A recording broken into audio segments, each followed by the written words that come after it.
Vladimir Guerrero Jr. must have been watching our latest Jay's Digest videos because he has taken my advice and he has told me to respectfully shove it. So shout out to Vladimir Guerrero Jr. because he has now vaulted the Toronto Blue Jays back into a playoff spot, and he looks more comfortable than he has at the plate at any point of the season if you exclude those first couple of weeks where he was tearing the cover off the ball. So we'll break that down on this episode of Jay's Digest, as well as a couple of what if scenarios for the Blue Jays that we always like to do. So stay tuned for what's coming up next.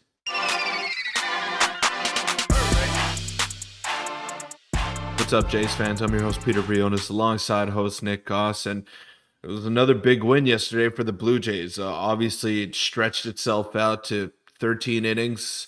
It was very stressful at times. We didn't want to have to go ahead and do that on a Saturday afternoon.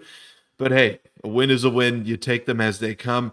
The collective fan base was just trashing on Whit Merrifield, and then of course he gets the infield bleeder to go ahead and help them win that game yesterday in walk-off fashion. Now, Nick, this was a big win. The Jays are now back into a playoff spot with the Seattle Mariners losing yesterday in extras as well to the LA Dodgers. So baseball is weird. You've texted that to me over the past couple of days. I still think this team is not playing up to their potential. I don't want to be a downer after a couple of wins. I'm going to let those results speak for themselves. But yeah, Nick, I still stand by what I said. I still don't know if this team has what it takes to go on one of those magical runs that we've seen in the past.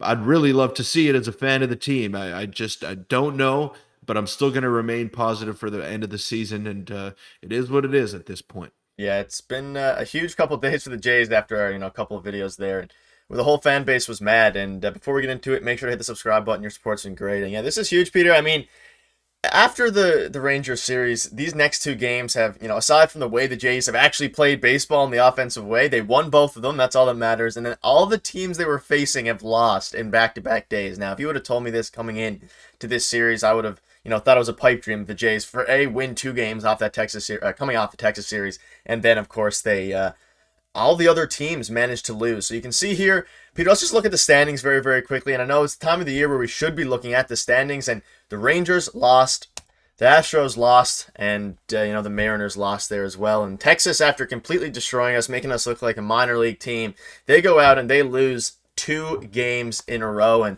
they can't score any runs against the Cleveland Guardians, who have some decent pitching. But it's been a crazy couple days. The Jays are back in a playoff spot, widely due in part to Vladimir Guerrero Jr., who, and I texted you this, he looks way more comfortable, and you said it in the intro, way more comfortable at the plate than he has at really any point aside from, like you said, his hot streak earlier on the season. He's taking pitches, he's smiling when he takes a pitch outside, and he hit a home run, I believe. Yeah, it was yesterday's home run on that outside pitch that I didn't even think it had a chance to leave the ballpark. That's a fly Right. ball. That's a pop out the past, 4 months of the season. But he's starting to change something. And, Vladimir Guerrero Jr., they talk about this in the broadcast all the time, and we've obviously spoke about it for the past year. If Vladimir Guerrero Jr. gets hot, then he can single-handedly carry the team, especially with how good the pitching has been this year. And we'll get into that in a sec, but I don't know. Baseball's weird, and it's a huge time to be a Jays fan, even if we both kind of think that this might not be the team that can take him to the promised land.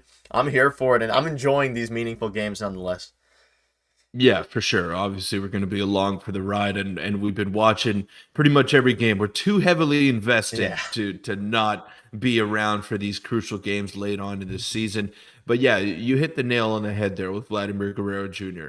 You could tell that he's locked in when he misses a swing, when he hits a ball that he shouldn't have hit and it goes out. That's when you know a hitter is really keyholing, and he's taking his walks. He walked twice yesterday, 3 if you want to count the intentional walk, and he's just much more patient over there. He's swinging at the pitches that he knows he can do damage on. Now, it's a small sample size, but you could say that about 3 game sample, but it's still 3 home runs in the past 3 games, and you could tell that he's close, that he's on the precipice, and he looks better than he has at any point of this season. And if there is anyone on this team that can carry the entire offense, it is Vladdy, because Bo, as much as we love him, he doesn't take enough walks to draw that kind of attention around himself in the lineup. He doesn't have enough power to draw enough attention in that lineup either. So Vladdy, he does. He has all those tools. He has all those skills to go ahead and be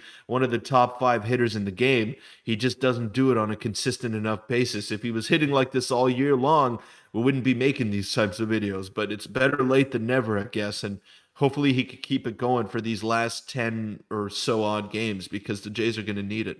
Yeah, and like you said, Bo Bichette's probably our best pure hitter, but Vladdy's a guy that, and we saw it yesterday, he obviously got intentionally walked. He can really, we've seen him hit insane amounts of home runs and things like that. And then otherwise, the offense was fairly, quiet. Whit Merrifield got the little bloop. And David Schneider, although going 0 for 6 and he's like over his last 18, yesterday he could have easily had 3 or 4 hits. So I'm not too worried about him. And one quick shout out before we move on to an interesting topic here to the bullpen that absolutely shut it down. And it's games like this where, and Buck Yeah. was talking about it yesterday. A bit of a playoff, type game where pitching going back and forth. The first team to squeak a couple runs, and the bullpen was rock solid. Tim Mayza was unbelievable. Eric Swanson was dominant. Can't say enough about Jordan Romano. He kind of deserved the win tonight. But even Jordan Hicks, he did give up a run because of the Manfred rule, but he looked pretty solid. And Chad Green is another. This bullpen is just unbelievable, and that's why I want the Jays to at least make the playoffs and see what can happen because this pitching staff and this bullpen is one that I've never seen in my lifetime as a Jays fan. It's by far the best bullpen that we've had, at least in my lifetime. And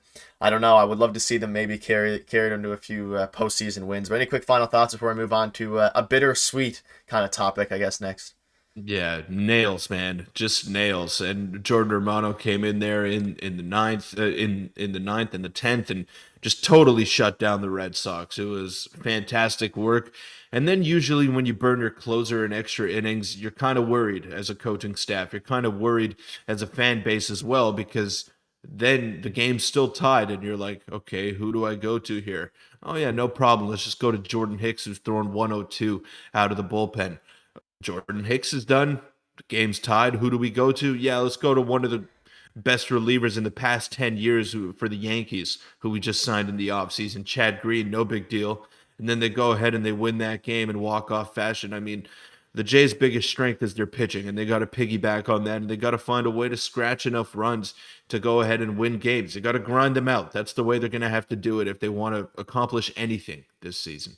Yeah, and I guess talking about what could have been, like you said, a what if is Jays almost landed a star in Corey Seager, and this kind of just came to light. And again, we do this occasionally. It's something fun to do, especially when this guy Corey Seager completely won the Rangers essentially 3 or 4 games against us. And Peter, a report came out. And this isn't a report that's new. This was way back when, last offseason when Seager was on the market. So this is kind of the brief of it. You can go and actually find the Jeff Passan article and read it. But the Jays were heavily involved in Corey Seager before he signed with Texas last offseason, the largest contract ever offered in Blue Jays history by a wide margin. And this was during the Texas series. You can see why in this series alone what could have been. And this was way back to 2021 when it was actually, the contract was being done.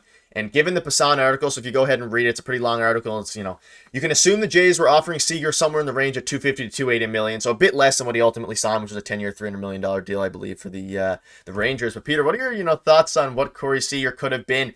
I don't think the Jays were close enough. Obviously, they ultimately weren't close enough, and who knows if Corey wanted to actually join the Blue Jays. But this was reportedly the largest contract offered in Jays history, and he would have been a mega star, and he would have been, I don't even want to think about it too much, but it's something interesting because I love Corey Seager. I love watching him play, especially when he's not playing against the Blue Jays. Yeah, for sure. But I still would have rather gone after his teammate, Marcus Simeon. Mm. You had him in-house. You could have went ahead and kept him. And the difference between those two guys is that Marcus Simeon is always on the field. He's never hurt. And Corey Seager, as great as he is, when he is on the field, he does get hurt quite a bit. He's not the greatest defender at shortstop. That's a lot of money to shell out for a guy that doesn't play every day.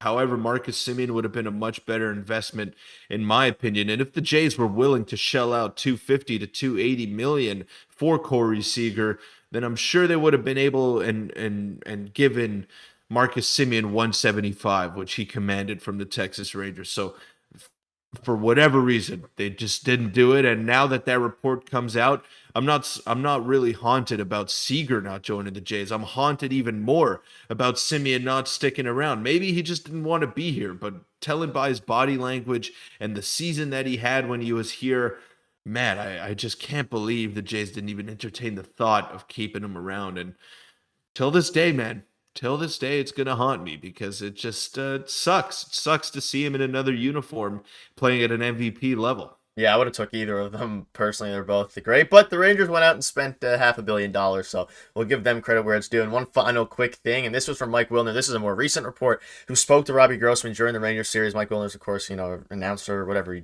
whatever he does. But the Texas outfielder of course, he mashes lefties this season. He confirmed that the Jays not only were in it, but they were right in it up until the last minute. This was, of course, this last offseason, so a bit more recent than the Seager stuff. And Grossman's a guy that we had a couple videos on. We thought it was pretty likely he becomes a Blue Jay just because of his versatility. He's a switch hitter. He mashes left-handed pitching in his career. He's mastering left-handed pitchers this year. I think it would have been a pretty good addition there. Any quick thoughts before we wrap up? Yeah, Mark Shapiro's done a good job at allowing Rogers and the ownership group to help to let him spend. And I know he gets a lot of flack. I think Mark Shapiro's done a very good job. You could say what you want about Ross Atkins, but he has gotten Rogers to open up their checkbooks, and he's signed the largest deals in franchise history ever since he's been there. Obviously, the market is inflated. He signed Hyun-Jin Ryu, he signed George Springer, he signed Chris Bassett. These are guys that are getting big time deals with the Toronto Blue Jays, and that's not something that we've really seen in our lifetime, Nick. So he's willing to spend the money. He's willing to go out there and acquire whatever talent needs to be acquired to make this team the best possible version of itself. And I'd like to see a bit more of that this offseason. I know the free agent class is not as loaded as we would like it to be, especially in a year of contention for the Blue Jays. But go ahead and spend. Go ahead and make this team better because they have the money and the fans deserve it. They owe it to the fans. Yeah, and it goes to show that, like you said, they're willing to spend money, and maybe that's some foreshadowing for what's going to happen this offseason, even if the talent quite isn't what it was over the past few years. But let us know what your thoughts are on that and who you would have rathered between Seager and Simeon. See if you disagree or not with Peter. But thank you guys for watching. Hopefully the Jays can finish the sweep because baseball is, although frustrating, it's pretty exciting right now if you're a Jays fans. Thank you guys for watching. See you tomorrow.